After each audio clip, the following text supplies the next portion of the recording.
اس حصے میں آپ سنیں گے سیدنا ایوب علیہ السلام کا نسب نامہ اور قرآن مجید میں آپ کا تذکرہ، ایوب علیہ السلام کی آزمائش اور صبر کی انتہا، سیدنا ایوب علیہ السلام کی صحت یابی اور انعامات ربانی کی بارش، بیوی کو 100 کوڑے مارنے کی قسم اور اللہ تعالی کی طرف سے اس کا حل، قرآن مجید میں سیدنا یونس علیہ السلام کا تذکرہ، قوم کا سیدنا یونس علیہ السلام کی دعوت ماننے سے انکار اور سیدنا یونس علیہ السلام کا بستی کو چھوڑ دینا، عذاب کے آثار دیکھ کر قوم یونس کا توبہ کی طرف رجوع، مچھلی کے پیٹ میں سیدنا یونس علیہ السلام کا اعتراف غلطی اور اللہ تعالی کی تسبیح، سیدنا یونس علیہ السلام کے فضائل و مناقب، سیدنا ذوالکفل علیہ السلام کا قرآن مجید میں تذکرہ۔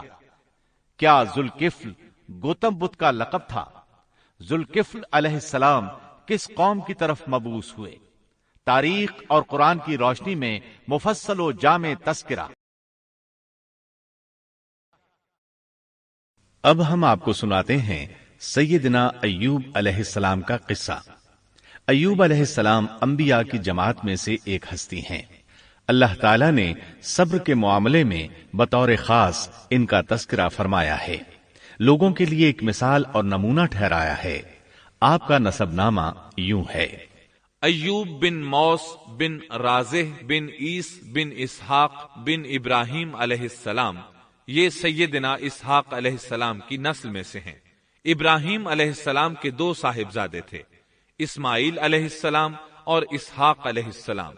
ان کے بعد سب کے سب انبیاء کرام اسحاق علیہ السلام کی نسل سے تھے، سوائے نبی کریم صلی اللہ علیہ وسلم کے۔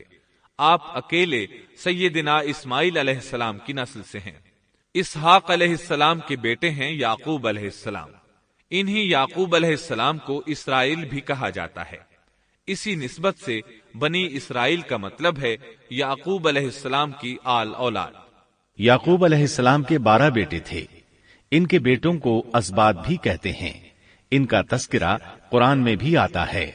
اب سوال یہ ہے کہ جن اسباط کا تذکرہ قرآن مجید میں انبیاء کرام علیہم السلام کے ساتھ کیا گیا ہے، کیا وہ یعقوب علیہ السلام کے بیٹے تھے یا ان بیٹوں کی اولاد میں سے تھے؟ اکثر علماء کرام نے یہ اشارہ دیا ہے کہ اسباط لفظ سے جن انبیاء کرام علیہم السلام کی طرف اشارہ کیا گیا ہے وہ یعقوب علیہ السلام کے بیٹے نہیں ہیں، اس لیے کہ انہوں نے تو یوسف علیہ السلام کے قتل کی کوشش کی تھی، اپنے والد سے جھوٹ بولا تھا، ایسے اور بھی غلط کام کیے تھے، تو ان حرکات کے کرنے والے انبیاء نہیں ہو سکتے، جبکہ اسباط سے مراد وہ انبیاء کرام ہوں گے جو ان بیٹوں کی نسل سے آئے ہوں گے۔ بنی اسرائیل کے 12 قبیلے تھے اور قبیلے کو سبط بھی کہتے ہیں، اس لیے انہیں اسباط بھی کہا جاتا ہے، یعنی بنی اسرائیل ان قبیلوں میں تقسیم ہو گئے۔ اسی طرح سیدنا ایوب علیہ السلام سیدنا اسحاق علیہ السلام کی اولاد میں سے ہوئے۔ سورہ انعام آیت 84 میں اللہ فرماتے ہیں: وَمِن ذُرِّيَّتِهِ دَاوُودَ وَسُلَيْمَانَ وَأَيُّوبَ وَيُوسُفَ وَمُوسَى وَهَارُونَ، اور اس کی اولاد میں سے داود اور سلیمان اور ایوب اور یوسف اور موسیٰ اور ہارون۔ تو یہ سب کے سب سیدنا ابراہیم علیہ السلام کی نسل سے تھے۔ ایوب علیہ السلام بھی اللہ تعالی کے نبی اور رسول تھے۔ سورۃ النساء آیت 163 میں اللہ تعالی فرماتے ہیں: إِنَّا أَوْحَيْنَا إِلَيْكَ كَمَا أَوْحَيْنَا إِلَى إِبْرَاهِيمَ وَإِسْمَاعِيلَ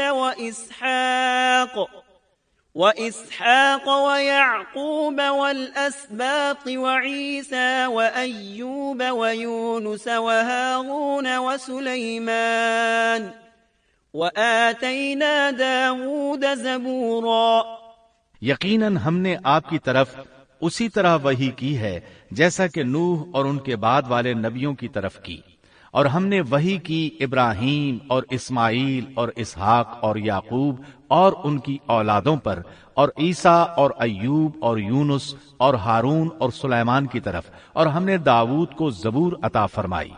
اللہ تعالیٰ نے ان سب انبیاء کرام علیہم السلام کی طرف وحی فرمائی، اور ایوب علیہ السلام بھی ان رسولوں میں سے ایک ہیں۔ اللہ تعالیٰ نے آپ کو آپ کی قوم سوران کی طرف مبعوث فرمایا۔ یہ قوم ملک شام میں رہائش پذیر تھی۔ آپ بہت زیادہ مالدار تھے۔ اللہ تعالیٰ نے آپ کو بہت زیادہ نعمتوں سے نوازا تھا۔ آپ کے پاس بے شمار مویشی تھے، لا تعداد نوکر چاکر تھے۔ اللہ نے آپ کو بہت سی زرعی زمین بھی عطا فرمائی تھی۔ آپ تاجر بھی تھے۔ تجارت کا سلسلہ دور دور تک پھیلا ہوا تھا۔ اللہ تعالیٰ نے آپ کو کثیر اولاد بھی عطا فرمائی تھی۔ آپ کے ہاں 7 بیٹے اور 7 بیٹیاں تھیں۔ آپ خود بھی صحت مند اور طاقتور تھے۔ آپ کے اصحاب کی تعداد بھی کافی تھی۔ گویا اللہ تعالیٰ نے آپ کو گوناگون نعمتوں سے نوازا تھا۔ آپ روئے زمین پر نعمتوں سے مالا مال شخص تھے۔ اللہ تعالیٰ نے آپ کو آزمانا چاہا تاکہ بعد میں آنے والے لوگوں کے لیے آپ صبر کی مثال بن جائیں۔ آخر صبر کا مرحلہ شروع ہو گیا۔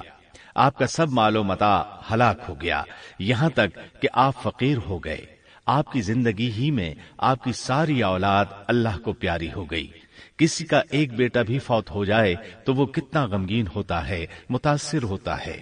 سیدنا یعقوب علیہ السلام پر غم کس طرح طاری ہوا، یہاں تک کہ آپ کی آنکھوں کی بینائی تک جاتی رہی۔ مارے غم کے وہ گھل گئے تھے، جبکہ ان کا کوئی بیٹا فوت نہیں ہوا تھا، اور ادھر 7 بیٹے اور 7 بیٹیاں فوت ہو گئے۔ یہی نہیں، تمام مال مویشی ہلاک ہو گئے۔ معاملہ اس پر بھی ختم نہیں ہوا، آپ شدید مرض میں مبتلا ہو گئے۔ بیماری اس قدر شدید تھی کہ آپ چلنے پھرنے سے معذور ہو گئے، اٹھنے کی سکت نہ رہ گئی، یہاں تک کہ آپ کا گوشت گرنے لگا۔ آپ کی آزمائش انتہا کو پہنچ گئی۔ اب آپ کے ساتھی بھی آپ کا ساتھ چھوڑنے لگے۔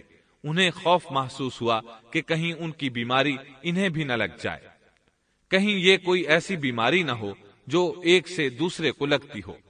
اس طرح سوائے 2 کے سب ساتھی آپ کا ساتھ چھوڑ گئے، کوئی آپ کے قریب نہ آتا تھا۔ جو 2 ساتھی ساتھ چھوڑ کر نہیں گئے تھے وہ بھی ذرا دور کھڑے ہو کر بات کرتے تھے۔ آپ کی خدمت کے لیے بس آپ کی بیوی رہ گئیں۔ وہ بہت وفادار بیوی تھی۔ یہ زوجہ محترمہ آپ کی خدمت کرتی، آپ کو کھلاتی پلاتی، آپ کو نہلاتی۔ پھر نوبت یہاں تک پہنچی کہ سارا ہی مال بالکل ختم ہو گیا۔ اب بیوی صاحبہ نے اجرت پر لوگوں کے گھروں میں کام کرنا شروع کیا تاکہ کچھ کما کر لائیں اور خاوند پر خرچ کر سکیں۔ یہ تھے اللہ کے نبی ایوب علیہ السلام۔ اتنی بڑی آزمائش میں پورے اترے۔ آزمائش بھی 1-2 ماہ نہیں، پورے 12 برس جاری رہی، اور ایک قول کے مطابق 18 برس جاری رہی۔ آپ اس دوران مجسمہ صبر بنے رہے۔ آپ نے کبھی کسی سے شکوہ تک نہ کیا، یہاں تک کہ کبھی زوجہ محترمہ سے بھی شکوہ نہ کیا۔ سال ہا سال اسی حالت پر گزر گئے۔ ایک بار آپ کی بیوی نے عرض کرنے کی ذرا ہمت کی اور کہا، آپ اللہ کے رسول ہیں، اگر اللہ کے حضور دعا کریں تو وہ آپ کی بیماری کو ختم فرما دیں گے، آپ کی حالت کو بدل دیں گے۔ بیوی صاحبہ کے یہ کہنے کے باوجود آپ نے بیماری کے ختم ہونے کی دعا نہ کی، نہ یہ کہا یا اللہ مجھے رزق کی فراوانی عطا فرما۔ بس رضائے الہی پر راضی رہے، تقدیر الہی پر خوش رہے۔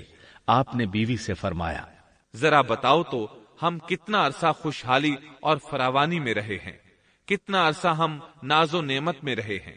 انہوں نے جواب دیا، 80 سال۔ یہ سن کر آپ نے فرمایا، مجھے اللہ تعالیٰ سے دعا کرتے حیا آتی ہے، جتنا عرصہ خوشحالی میں رہا اتنا عرصہ بیماری اور تنگ دستی میں نہیں گزرا، اس لیے میں ابھی یہ دعا نہیں کروں گا کہ وہ مجھے شفا عطا کر دے یا میری اس حالت کو بدل دے، وافر رزق عطا کرے، جب تک مجھ پر 80 سال نہ گزر جائیں۔ جس طرح میں 80 سال ناز و نعمت کی بہاریں دیکھتا رہا، اسی طرح 80 سال تک میں اسی حالت پر صبر کا دامن تھامے رہوں گا، تندرستی کا سوال نہیں کروں گا۔ آپ کے اس جواب پر بیوی صاحبہ مایوس ہو گئیں، اس لیے کہ انہیں تو بیماری کے ختم ہونے کی اور اچھے دنوں کے دوبارہ آنے کی امید تھی۔ آپ کی بات سن کر وہ بولیں، تب یہ آزمائش کی گھڑی کب ختم ہوگی؟ چونکہ اس بات سے اللہ تعالیٰ کی ناشکری ہوتی تھی، اس لیے ایوب علیہ السلام ناراض ہو گئے۔ انہوں نے اللہ کے نام کی قسم کھائی کہ اگر اللہ تعالیٰ نے مجھے شفا عطا فرمائی تو میں انہیں 100 کوڑے ماروں گا۔ دوسری طرف نوبت یہاں تک پہنچی کہ لوگوں نے آپ کی بیوی صاحبہ کو کام دینے سے انکار کرنا شروع کر دیا۔ ان کا خیال تھا کہیں ان کے شوہر کی بیماری انہیں بھی نہ لگ جائے۔ وہ سمجھتے تھے کہ ایوب علیہ السلام کی بیماری چھوت کی ہے، لہٰذا یہ بیماری ان کی بیوی کے واسطے سے انہیں بھی لگ سکتی ہے۔ جب معاملہ یہاں تک پہنچ گیا تب آپ نے ایک چھوٹی سی بات کہی، اس میں بھی کوئی واضح دعا نہیں تھی، جبکہ اس وقت سے بڑھ کر دعا کے لیے کون سا وقت ہو سکتا تھا۔ آپ کی اس بات کو اللہ تعالیٰ نے قرآن مجید میں بیان فرمایا ہے۔ سورہ انبیاء آیت 83 میں ہے، وَأَيُّوبَ إِذْ نَادَى رَبَّهُ أَنِّي مَسَّنِيَ الضُّرُّ وَأَنْتَ أَرْحَمُ الرَّاحِمِينَ۔ اور ایوب کی اس حالت کو یاد کرو جبکہ اس نے اپنے پروردگار کو پکارا کہ مجھے یہ بیماری لگ گئی ہے اور تو رحم کرنے والوں سے زیادہ رحم کرنے والا ہے۔ مجھے آزمائش نے آ لیا ہے اور تو ارحم الراحمین ہے۔ مطلب یہ کہ آپ نے واضح الفاظ میں دعا نہیں فرمائی، یہ نہیں فرمایا الہی مجھے تندرستی عطا فرما، الہی مجھے رزق عطا فرما اور میری حالت ایسی ایسی ہو گئی ہے، تو رحیم و کریم ہے، بلکہ یوں کہا وَأَنْتَ أَرْحَمُ الرَّاحِمِينَ، عرض کیا میری نسبت میری حالت کو تو ہی بہتر جاننے والا ہے۔ اللہ تعالیٰ نے دوسری آیت میں آپ کی حالت کو اس طرح بیان کیا ہے۔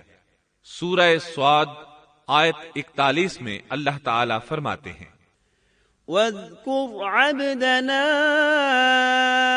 أَيُّوبَ إِذْ نَادَى رَبَّهُ أَنِّي مَسَّنِيَ الشَّيْطَانُ بِنُصْبٍ وَعَذَابٍ۔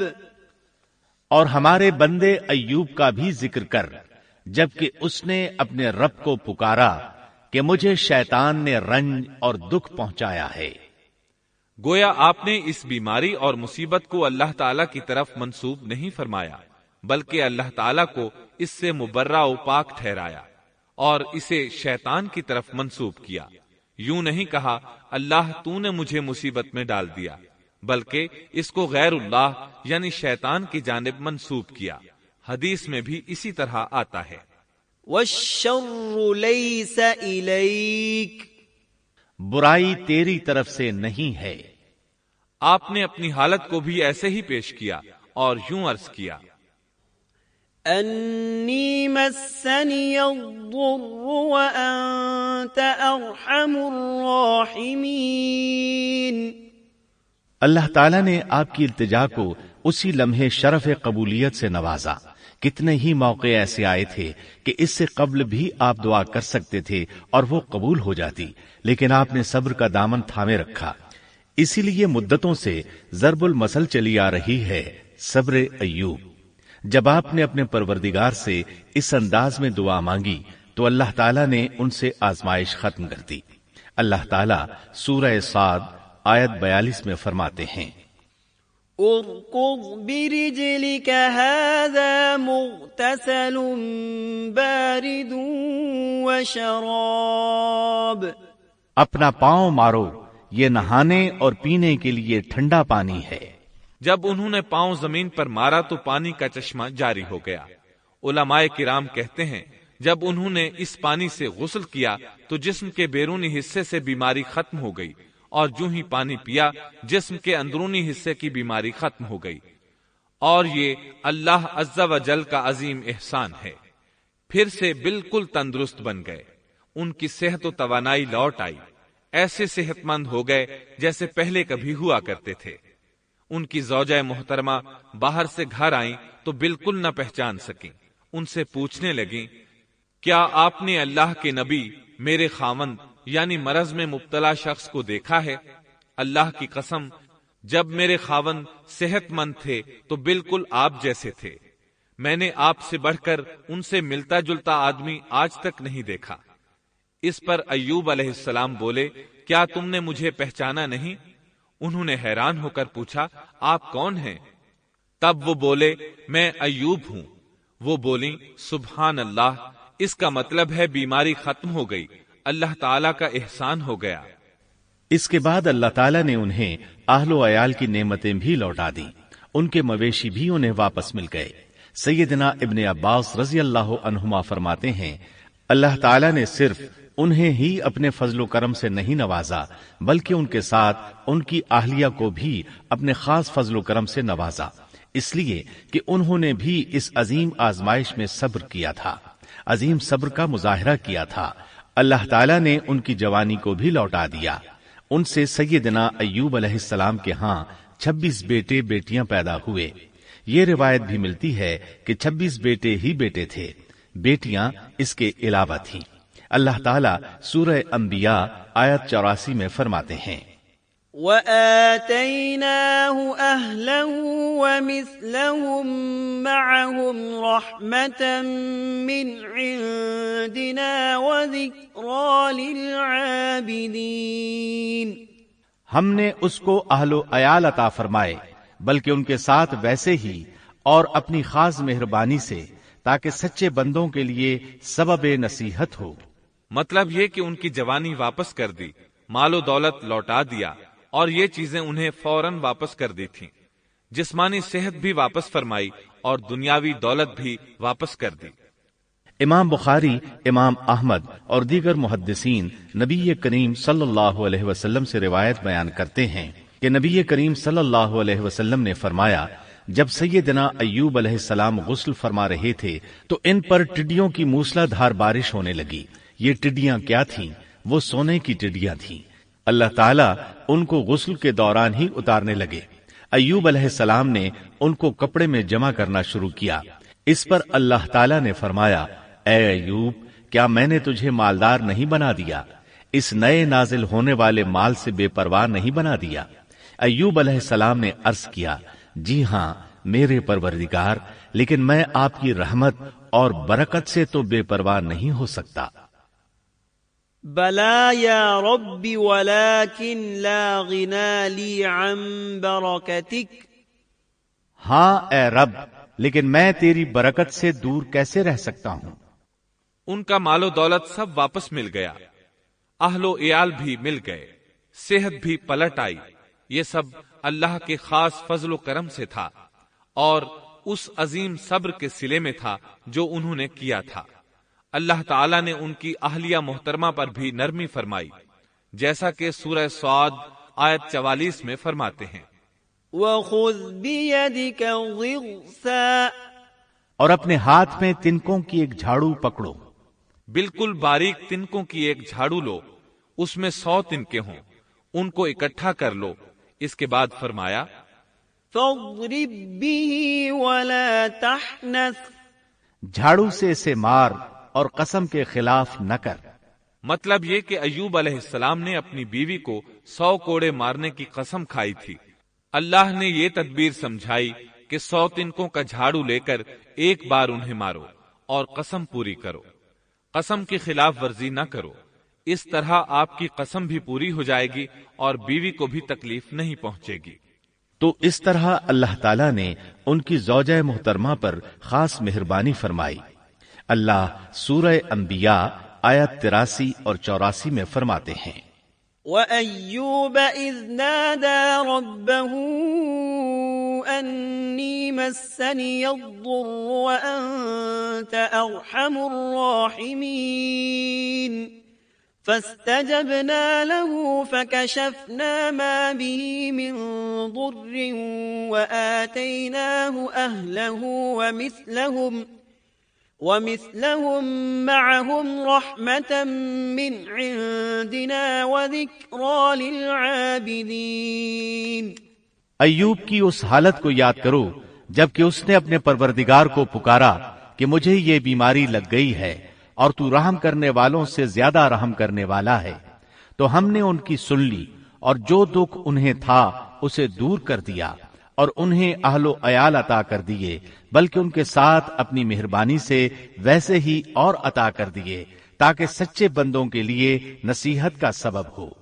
اسی طرح اللہ تعالی سورہ صاد آیت 41 تا 44 میں فرماتے ہیں، واذكر عبدنا أيوب إذ نادى ربه أني مسني الشيطان بنصب وعذاب اركض برجلك هذا مغتسل بارد وشراب ووهبنا له أهله ومثلهم معهم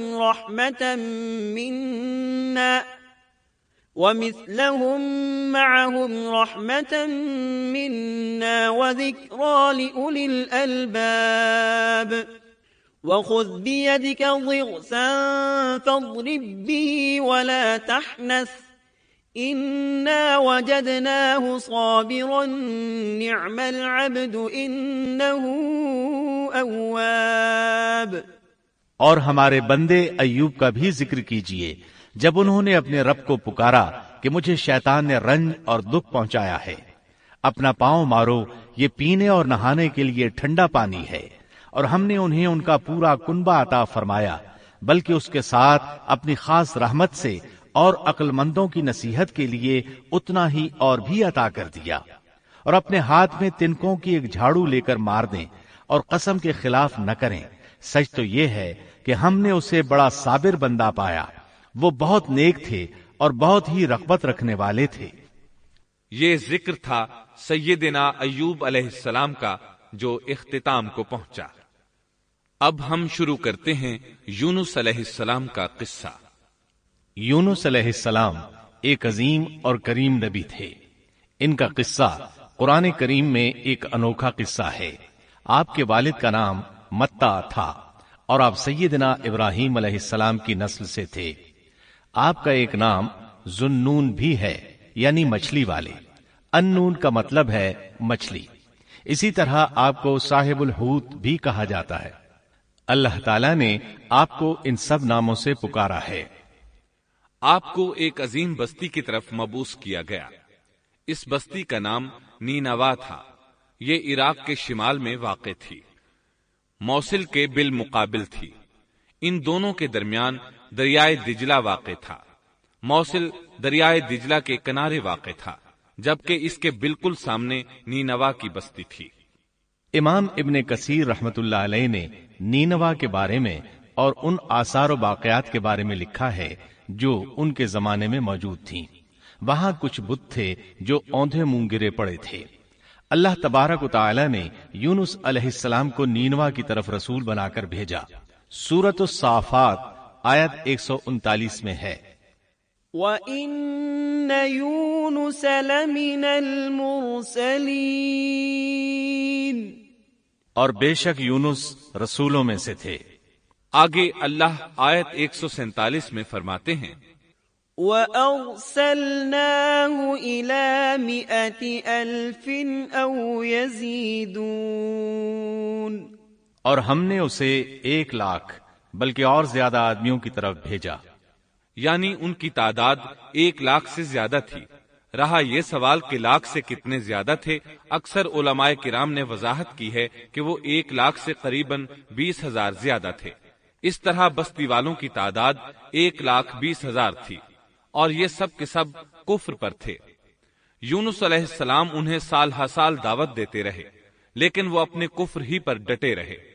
پھر انہوں نے سیدنا یونس علیہ السلام پر ظلم و جبر شروع کر دیا، انہیں دھمکیاں دیں، مصائب و آلام سے دوچار کیا۔ مطلب یہ کہ جس طرح دوسرے انبیاء کرام کے ساتھ کیا گیا، ان کے ساتھ بھی وہی سلوک ہوا۔ آخر آپ نے اپنی قوم کو اللہ کے عذاب سے آگاہ کرتے ہوئے اعلان فرما دیا کہ فلاں دن تم پر عذاب آ جائے گا۔ پھر خود غصے کی حالت میں اس بستی سے نکل گئے، جبکہ اللہ تعالیٰ نے انہیں متعین دن کی مہلت دینے کی اجازت تو دی تھی، لیکن اس بستی سے نکل جانے کا حکم نہیں دیا تھا۔ جب آپ نے انہیں یہ مہلت سنائی تو خود غصے کی حالت میں بستی سے نکل گئے۔ سورہ انبیاء آیت 87 میں اللہ تعالیٰ فرماتے ہیں، وَذَنُّونِ النون إذ ذهب مغاضبا فظن أن لن نقدر عليه مچھلی والے کو یاد کرو جبکہ وہ غصے سے چل دیا اور خیال کیا کہ ہم اسے نہ پکڑ سکیں گے۔ اس آیت کی تفسیر میں امام رازی رحمہ اللہ لکھتے ہیں، جس نے یہ گمان کیا کہ اللہ تعالیٰ اسے پکڑنے کی قدرت نہیں رکھتا وہ آدمی کافر ہے۔ سیدنا امیر معاویہ رضی اللہ عنہ سے روایت ہے، انہوں نے سیدنا ابن عباس رضی اللہ عنہما سے کہا، آج رات قرآن کریم کی چند آیات کے معانی میں الجھ کر رہ گیا ہوں، مجھے کوئی راستہ سجھائی نہیں دے رہا کہ اس الجھن سے کس طرح نکلوں، مجھے بس آپ ایسے نظر آتے ہیں جو ان آیات کا مطلب بتا سکتے ہیں، کم از کم میں ان آیات کی تفسیر اور تعبیر نہیں سمجھ سکا۔ ابن عباس رضی اللہ عنہما نے پوچھا، وہ کون سی آیات ہیں؟ سیدنا امیر معاویہ رضی اللہ عنہ کہنے لگے، یونس علیہ السلام کا یہ خیال کرنا کہ اللہ تعالیٰ ان پر قدرت نہیں رکھتے، یہ سن کر سیدنا ابن عباس رضی اللہ عنہما نے فرمایا، اس سے مراد یہ نہیں، یہ لفظ قدر یہاں تنگی کے معنی میں آیا ہے، قدرت اور طاقت رکھنے کے معنی میں نہیں۔ اللہ تعالیٰ نے قدر بمعنی تنگی اور قدر بمعنی قدرت دونوں کا استعمال کیا ہے۔ تنگی کے معنی کی مثال سورۃ الطلاق آیت نمبر 7 میں ہے، وَمَن قُدِرَ عَلَيْهِ رِزْقُهُ فَلْيُنْفِقْ مِمَّا آتَاهُ اللَّهُ، اور جس پر اس کے رزق کی تنگی کی گئی ہو اسے چاہیے کہ جو کچھ اللہ تعالیٰ نے اسے دے رکھا ہے اسی میں سے اپنی حیثیت کے مطابق دے۔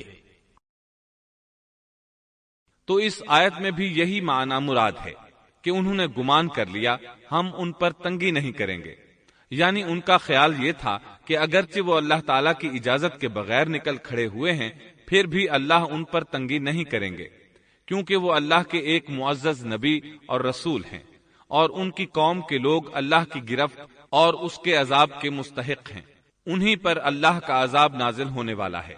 اس عذاب کی خبر انہیں پہلے ہی سنا دی گئی ہے اور مہلت دے دی گئی ہے، مگر وہ خود اگرچہ اللہ کی اجازت کے بغیر ہی چلے آئے ہیں پھر بھی انہیں سرزنش نہیں کی جائے گی اور وہ کسی گرفت میں نہیں آئیں گے، اللہ تعالیٰ ان کے لیے کوئی تنگی نہیں فرمائیں گے۔ اللہ تعالیٰ سورۃ الانبیاء آیت 87 میں فرماتے ہیں، فَظَنَّ أَن لَّن نَّقْدِرَ عَلَيْهِ، اس نے خیال کیا کہ ہم اسے پکڑ نہیں سکیں گے، مطلب یہ کہ ہم انہیں کوئی سزا نہیں کریں گے اور ان پر کسی طرح کی تنگی نہیں کریں گے، اور وہ سمندر کی طرف چل دیے۔ انہی دنوں میں عذاب الہی کی کچھ علامات نینوا بستی پر ظاہر ہونا شروع ہو گئیں۔ ایک بہت بڑا سیاہ بادل ان کی طرف بڑھنے لگا، اس بادل میں آگ کے شعلے دکھائی دینے لگے۔ ان لوگوں نے یہ بادل ان متعین دنوں میں سے پہلے ہی دن دیکھ لیا۔ اس کو دیکھتے ہی وہ سمجھ گئے کہ جس طرح سیدنا یونس علیہ السلام نے انہیں آگاہ کیا تھا یہ عذاب ان پر نازل ہو کر رہے گا، اور جو عذاب سیدنا لوط علیہ السلام کی قوم پر آیا تھا وہ اس کے بارے میں بھی اچھی طرح جانتے تھے۔ وہ بستی ان کی بستی کے قریب ہی تھی، اس لیے وہ ڈر گئے۔ ان کے سردار جمع ہوئے اور کہنے لگے، جیسے تم سے پہلے لوگوں پر عذاب اترا کرتے تھے تم پر بھی یہ نازل ہو کر رہے گا، جلدی کرو، سب جمع ہو جاؤ۔ چنانچہ انہوں نے اس بات پر اتفاق کر لیا کہ سیدنا یونس علیہ السلام نے بالکل سچ فرمایا تھا۔ اللہ کی قسم یہ بالکل وہی عذاب ہے، تم اللہ کے عذاب سے نجات نہیں پا سکو گے۔ اس سے بچنے کی ایک ہی صورت ہے کہ تم ایمان لے آؤ اور توبہ کر لو۔ اس طرح وہ سب کے سب ایمان لے آئے، لیکن سیدنا یونس علیہ السلام وہاں موجود نہیں تھے۔ ان کی عدم موجودگی میں یہ سب کے سب یعنی 1,20,000 افراد ایمان لے آئے۔ انہوں نے پیوند لگے کپڑے پہنے اور اللہ کے حضور عاجزی، انکساری اور آہوزاری شروع کر دی، رونے لگے، اللہ سے بخشش مانگنے لگے، پھر اسی حالت زار میں باہر کھلے میدان کی طرف نکل آئے۔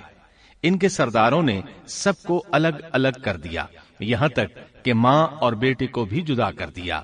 سب اپنی اپنی جگہ پر یعنی ماں اپنی جگہ پر اور بیٹا اپنی جگہ پر آہوزاری کرنے لگے تاکہ ان پر اللہ تعالی کی رحمت نازل ہو جائے۔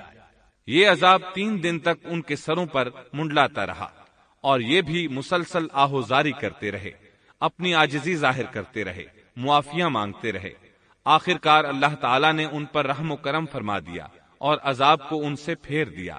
اللہ تعالیٰ سورہ یونس آیت 98 میں فرماتے ہیں، فلولا كانت قرية آمنت فنفعها إيمانها إلا قوم يونس، چنانچہ کوئی بستی ایمان نہ لائی کہ ایمان لانا اس کے لیے فائدہ مند ہوتا سوائے یونس کی قوم کے۔ مطلب یہ کہ سابقہ امتوں میں سے کسی کے بارے میں یہ سننے میں نہیں آیا کہ پوری قوم ایمان لے آئی ہو۔ تمام بستیوں میں ایک بھی بستی ایسی نہیں تھی، بس ایک یونس علیہ السلام کی قوم ایمان لے آئی۔ اللہ تعالیٰ سورہ یونس آیت 98 میں فرماتے ہیں، لما آمنوا كشفنا عنهم عذاب الخزي في الحياة الدنيا ومتعناهم إلى حين۔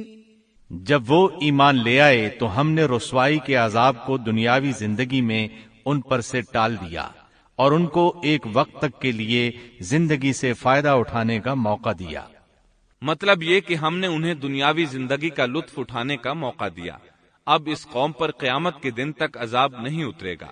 علامہ ابن کثیر رحمت اللہ علیہ فرماتے ہیں، اس آیت کریمہ کا مفہوم یہ ہے کہ کسی بستی کے تمام باشندے کسی نبی پر کبھی ایمان نہیں لائے، یا تو سب نے کفر کیا یا پھر اکثر نے کفر کیا۔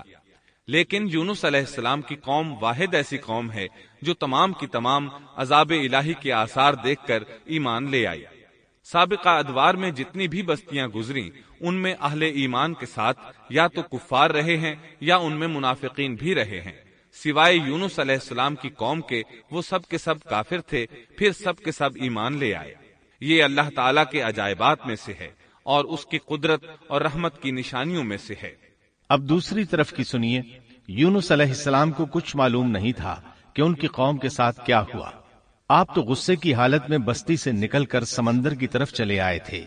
آپ ایک کشتی کی طرف آئے، اس میں سواریاں اور ساز و سامان لدا ہوا تھا۔ اللہ تعالیٰ سورۃ الصافات آیت 140 میں فرماتے ہیں، اذ ابق الى الفلك المشحون، جب وہ بھاگ کر بھری کشتی پر پہنچے۔ کشتی روانہ ہوئی، موجیں اٹھیں، سمندر میں طغیانی آئی، یوں لگتا تھا کہ بس ابھی غرق ہوئے۔ کہنے لگے، بوجھ ہلکا کرو، اپنا ساز و سامان سمندر میں پھینک دو۔ چنانچہ انہوں نے اپنا اپنا ساز و سامان سمندر میں پھینک دیا۔ اس طرح کشتی کچھ ہلکی ہو گئی، لیکن ضرورت کے مطابق ہلکی نہ ہو سکی۔ اب وہ کہنے لگے، کسی کو سمندر میں گرانا ضروری ہے تاکہ کشتی مزید ہلکی ہو جائے، ورنہ یہ ڈوب جائے گی۔ جلدی کرو، قرع ڈالو۔ جس کے نام کا قرع نکلتا جائے اسے سمندر میں گراتے جاؤ اور بار بار یہ عمل دہراتے جاؤ یہاں تک کہ کشتی ہلکی ہو جائے۔ چنانچہ قرع ڈالا گیا۔ سب سے پہلے یونس علیہ السلام کا نام نکلا۔ سب کہنے لگے، نہیں، یہ تو ایسے نہیں ہیں، ان کے چہرے پر تو سجدوں کے نشانات ہیں، انہیں رہنے دو، پھر قرع ڈالو۔ چنانچہ پھر قرع ڈالا گیا، پھر انہی کا نام نکلا۔ سب نے تعجب کیا۔ تیسری مرتبہ پھر قرع ڈالا گیا، اس بار پھر یونس علیہ السلام ہی کا نام نکلا۔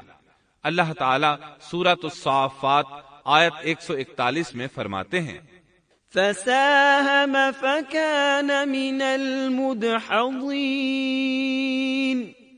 پھر قرآن اندازی ہوئی تو یہ مغلوب ہو گئے۔ ہر بار انہی کا نام نکلا۔ آخر کار ان لوگوں نے انہیں پکڑ کر سمندر میں گرا دیا۔ فالتقمه الحوت، تو پھر انہیں مچھلی نے نگل لیا۔ حوت بڑی مچھلی کو کہتے ہیں۔ اللہ تعالیٰ نے حوت کو القاء فرمایا، انہیں کھانا نہیں، نہ ان کے جسم کو کوئی گزند پہنچے۔ یہ اس مچھلی کو اللہ تعالیٰ کے احکامات تھے۔ اللہ تعالیٰ سورۃ الصافات آیت 142 میں فرماتے ہیں، فالتقمه الحوت وهو مليم، تو پھر انہیں مچھلی نے نگل لیا اور وہ خود اپنے آپ کو ملامت کرنے لگے۔ یعنی وہ سمجھ گئے کہ بار بار جو ان کا نام قرآن اندازی میں نکلتا رہا ہے تو وہی مقصود ہیں، چنانچہ خود کو ملامت کرنے لگے، اور یہ ملامت توبہ کی ابتدا ہے کہ انسان خود کو ملامت کرتا ہے۔ اب یونس علیہ السلام مچھلی کے پیٹ میں تھے۔ اللہ کی قدرت، آپ مچھلی کے پیٹ میں 3 دن تک رہے، بعض روایات میں 7 دن اور زیادہ سے زیادہ مدت 40 روز آئی ہے۔ آپ نے مچھلی کے پیٹ میں اللہ تعالی کو پکارا۔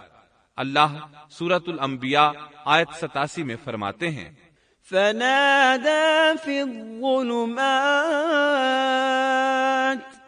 آخر کار وہ اندھیروں کے اندر سے پکار اٹھے۔ علماء نے یہاں 3 اندھیروں کا ذکر کیا ہے، مچھلی کے پیٹ کا اندھیرا، سمندر کا اندھیرا اور رات کا اندھیرا۔ گویا ان پر یہ سارے اندھیرے اکٹھے ہو گئے تھے۔ اللہ سورۃ الصافات آیت 143 اور 144 میں فرماتے ہیں، فلولا أنه كان من المسبحين للبث في بطنه إلى يوم يبعثون۔ پس اگر یہ پاکی بیان کرنے والوں میں سے نہ ہوتے تو لوگوں کے اٹھائے جانے کے دن تک اس کے پیٹ ہی میں رہتے۔ مطلب یہ کہ اگر آپ اللہ تبارک و تعالی کی تسبیح نہ بیان کرتے تو مچھلی کے پیٹ ہی میں رہتے۔ آپ نے دعا نہیں مانگی بلکہ اللہ عز و جل کی تسبیح بیان کی۔ روایات میں یوں بھی آتا ہے کہ جب مچھلی آپ کو سمندر کی اتھاہ گہرائی میں لے گئی تو آپ وہاں آبی مخلوقات کی تسبیحات کی آوازیں سننے لگے۔ گویا اللہ تعالی نے انہیں القاء فرمایا کہ آپ بھی تسبیح کریں۔ اللہ سورۃ الانبیاء آیت 87 میں فرماتے ہیں، فنادى في الظلمات أن لا إله إلا أنت سبحانك إني كنت من الظالمين۔ بالآخر وہ اندھیروں کے اندر سے پکار اٹھا کہ الہی تیرے سوا کوئی معبود نہیں، تو پاک ہے، بے شک میں ظالموں میں ہو گیا۔ چنانچہ یونس علیہ السلام نے اس تسبیح کے الفاظ کو یوں ادا فرمایا، لا الہ الا انت سبحانک انی کنت من الظالمین۔ امام احمد، امام ترمذی، امام نسائی اور دیگر ائمہ رحمہم اللہ نے یہ حدیث نقل کی ہے کہ یونس علیہ السلام کی وہ دعا جو انہوں نے مچھلی کے پیٹ میں مانگی تھی وہ یہی ہے، لا الہ الا انت سبحانک انی کنت من الظالمین۔ جو بھی مسلمان یہ دعا اپنی کسی حاجت میں مانگے گا اللہ تعالیٰ اس کی دعا ضرور قبول فرمائے گا۔ یہ دعائے مستجاب ہے، مقبول دعاؤں میں سے ہے۔ اسی دعا کے بعد اللہ تعالیٰ نے یونس علیہ السلام کو اس پریشانی سے نجات عطا فرمائی۔ اللہ سورۃ الانبیاء آیت 88 میں فرماتے ہیں، فاستجبنا له ونجيناه من الغم وكذلك ننجي المؤمنين۔ تو ہم نے اس کی پکار سن لی اور اسے غم سے نجات دے دی، اور ہم ایمان والوں کو اسی طرح بچا لیا کرتے ہیں۔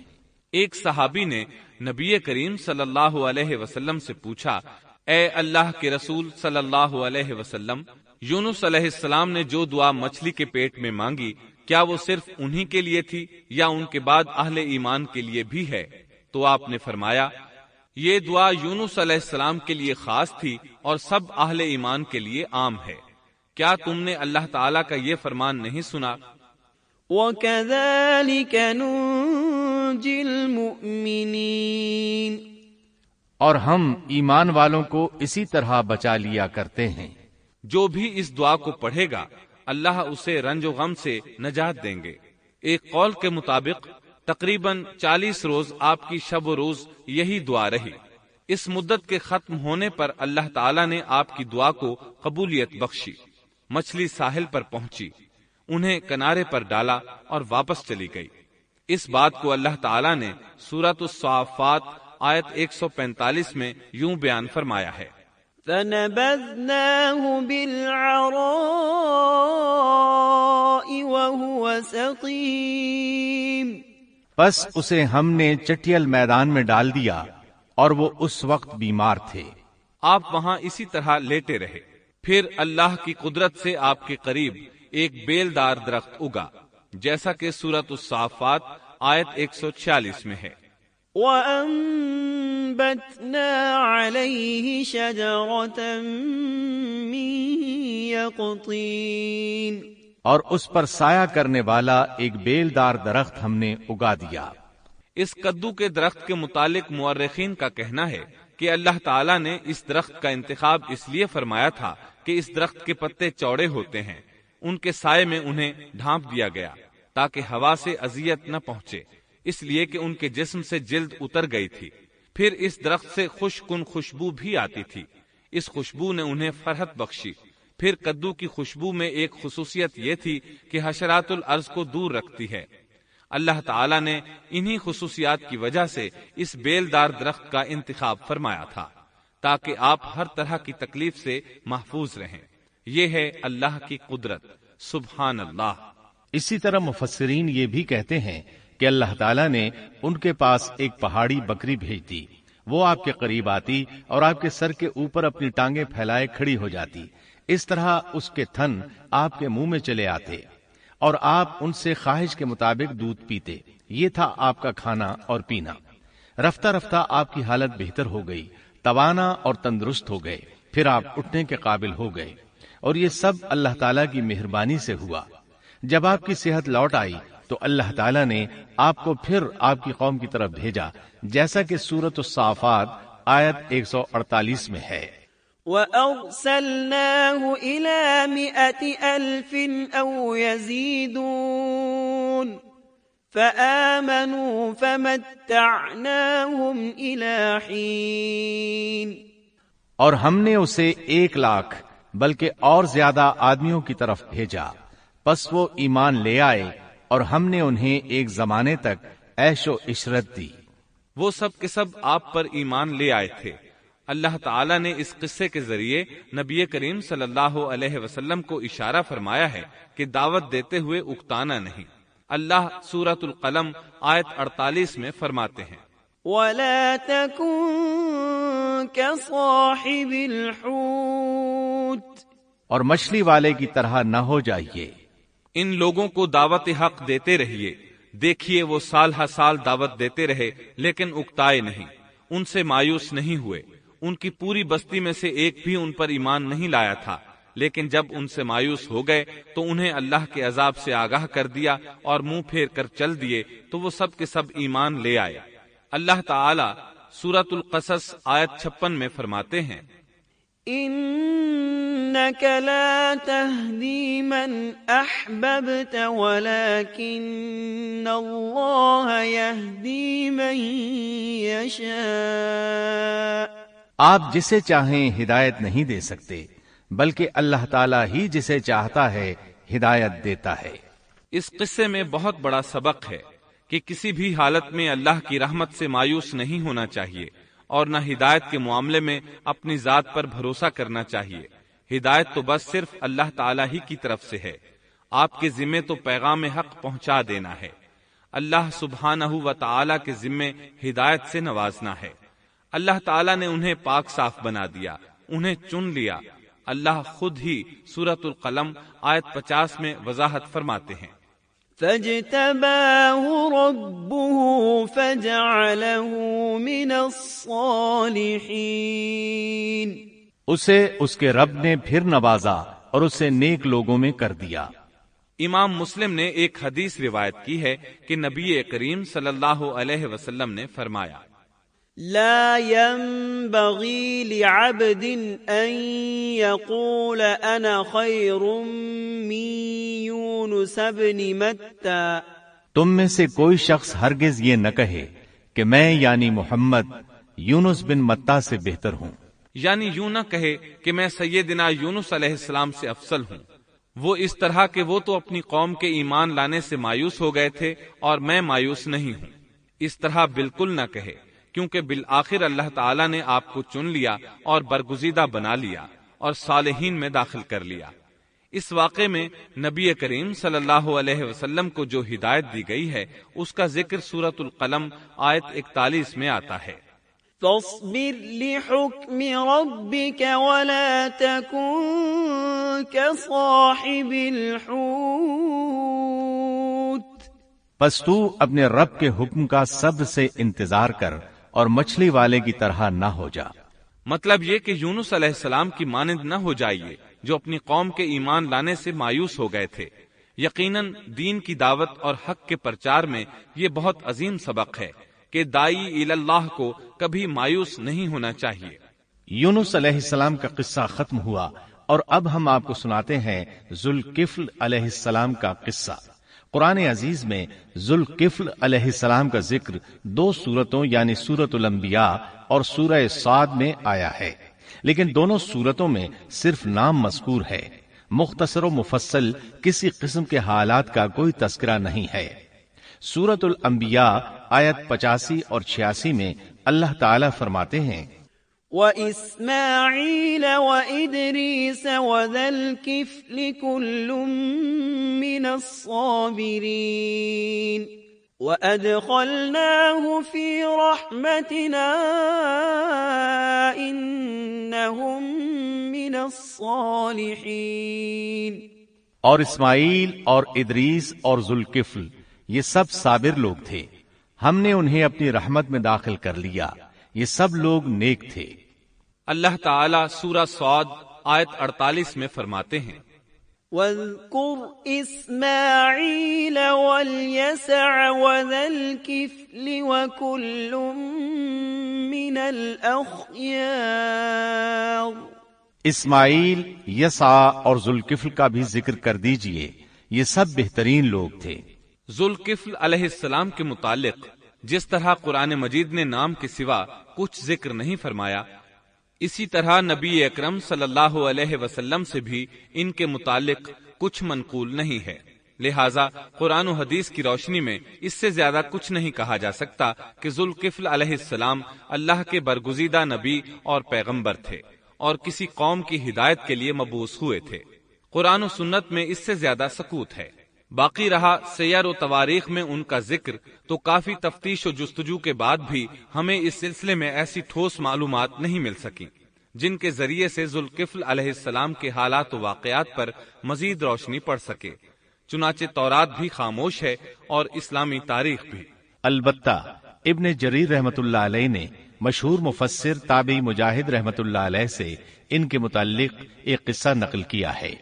اسی طرح امام ابن ابی حاتم نے اسی قصے کے قریب کچھ آثار عبداللہ بن عباس اور ابو موسیٰ اشعری رضی اللہ عنہم سے نقل فرمائے ہیں۔ یہ طویل روایات ہیں۔ ان میں ہے کہ ابن عباس اور ابو موسیٰ اشعری رضی اللہ عنہم فرماتے ہیں کہ ذوالکفل نبی نہیں تھے بلکہ وہ ایک نیک اور صالح آدمی تھے، لیکن ایک تو یہ روایات سند کے اعتبار سے ضعیف ہیں، دوسرا یہ کہ ابن عباس اور ابو موسیٰ رضی اللہ عنہم جیسے جلیل القدر صحابہ اور مجاہد رحمت اللہ علیہ جیسے عظیم تابعی سے یہ ناممکن ہے کہ وہ ذوالکفل علیہ السلام کے متعلق یہ فرمائیں کہ وہ نبی نہیں بلکہ ایک نیک مرد تھے۔ شاہ عبد القادر رحمت اللہ علیہ کا موقف ہے کہ ذوالکفل ایوب علیہ السلام کے بیٹے تھے اور انہوں نے اللہ کی خاطر کسی آدمی کی ضمانت دی تھی جس کی پاداش میں ان کو کئی برس قید کی تکالیف برداشت کرنا پڑی۔ چنانچہ شاہ صاحب اپنی تفسیر موضح القرآن میں لکھتے ہیں کہ ذوالکفل ایوب علیہ السلام کے بیٹے تھے، ایک شخص کے ضامن ہو کر کئی برس قید رہے اور اللہ کی خاطر یہ مشقت سہی۔ موجودہ دور کے بعض مفسرین کا خیال ہے کہ ذوالکفل حزقیل علیہ السلام کا لقب ہے۔ ایک دوسرے مفسر کی عجیب و غریب رائے یہ ہے کہ ذوالکفل گوتم بدھ کا لقب ہے، کیونکہ اس کے دارالسلطنت کا نام کفل تھا جس کا معرب کفل ہے، اور عربی میں ذو صاحب اور مالک کے لیے آتا ہے، اور صاحب مال کے لیے ذو مال اور مالک شہر کے لیے ذو بلد کے الفاظ کثرت سے استعمال ہوتے ہیں، لہذا یہاں بھی کفل کے مالک و بادشاہ کو ذوالکفل کہا گیا ہے۔ اس مفسر نے یہ بھی دعویٰ کیا ہے کہ گوتم بدھ کی اصل تعلیم توحید اور حقیقی اسلام ہی کی تعلیم تھی، مگر اس کی موجودہ صورت دوسرے ادیان کی طرح محرف اور مسخ شدہ ہے۔ لیکن یہ اقوال قیاس و آراء سے زیادہ تاریخی حیثیت سے کوئی وقت نہیں رکھتے۔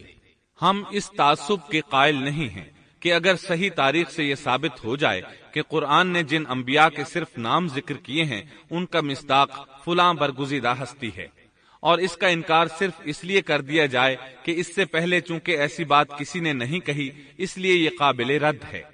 یقیناً ہم اس حقیقت کو تسلیم کرتے ہیں کہ تاریخی حقائق کی جستجو کا باب بند نہیں ہوا، اور آئے دن نئی نئی تحقیقات سامنے آ رہی ہیں اور جدید انکشافات ہو رہے ہیں، بلکہ ان کے ذریعے قرآن مجید اور احادیث رسول کے بیان کردہ واقعات کی تصدیق ہوتی چلی جا رہی ہے۔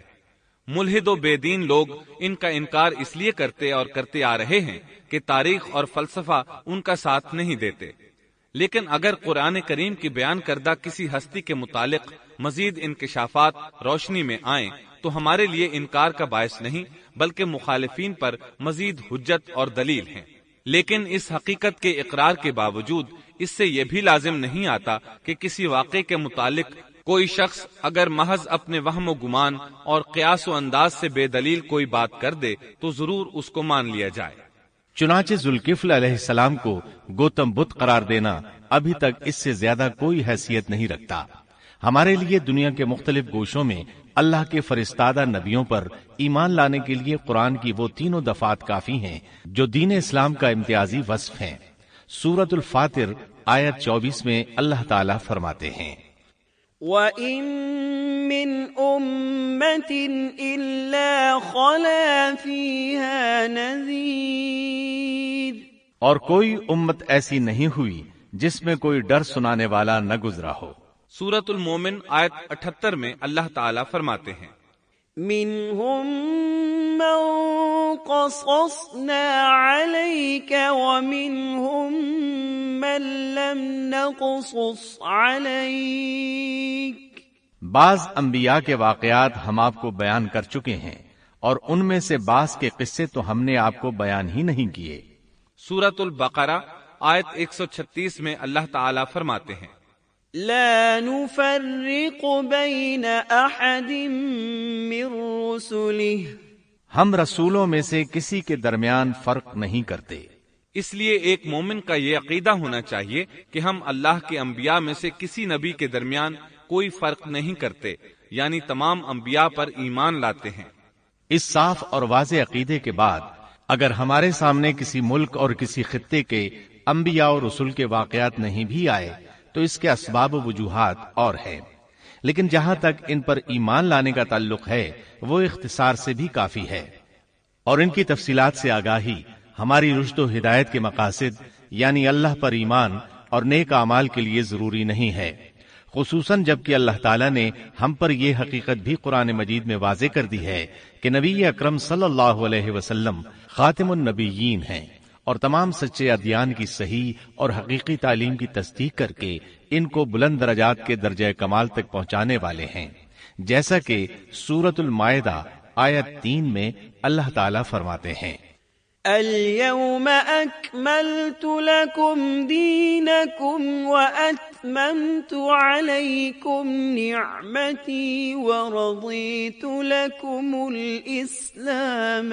دینا، آج میں نے تمہارے لیے دین کو کامل کر دیا اور تم پر اپنا انعام بھرپور کر دیا اور تمہارے لیے اسلام کے دین ہونے پر رضامند ہو گیا۔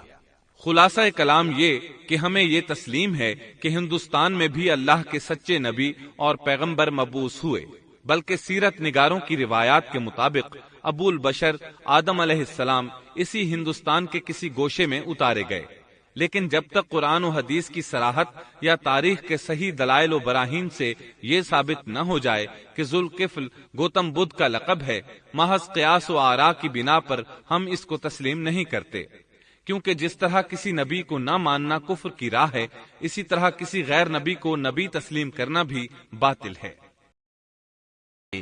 قصص الانبیاء کا 11واں حصہ صبر کا بدلہ سن رہے تھے۔ قصص الانبیاء کے 12ویں حصے کم تولنے والے میں آپ یہ سنیں گے، سیدنا شعیب علیہ السلام کس بستی کی طرف مبعوث ہوئے؟ قوم شعیب کن کن جرائم کی مرتکب تھی؟ سیدنا شعیب علیہ السلام کی قوم کو دعوت اور قرآن میں آپ کا تذکرہ۔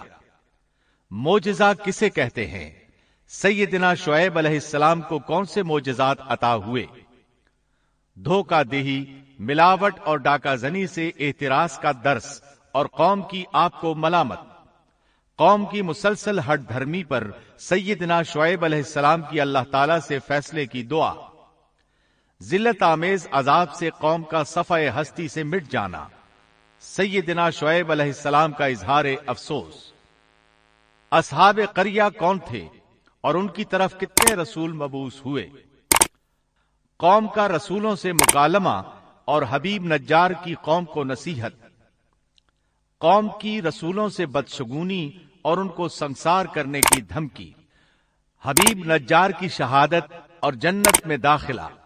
سیدنا جبریل علیہ السلام کی چیخ سے اصحاب القریہ کی ہلاکت۔